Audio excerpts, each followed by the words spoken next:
আমরা এবার চলে এসেছি বাবু বেরাস রুশি ইলেকট্রনিক্স, তার হাতে বানানো 8 ইঞ্চি 2000 স্পিকার। দেখো কোম্পানির স্পিকার মতন করেছে। ম্যাগনেটের উপর 3টে ল্যাঙ্কির নাট করানো আছে যাতে ম্যাগনেসে না হয়ে যায়।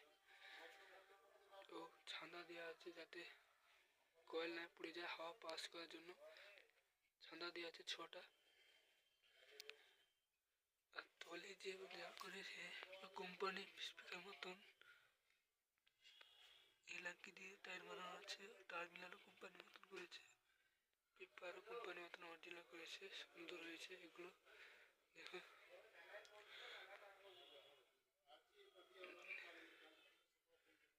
আর যারা এরকম স্পিকার বানাতে চাও তারা এখানে ফোন নাম্বার দেওয়া থাকবে, তারা তো এসে ফোন করে বলতে পারো।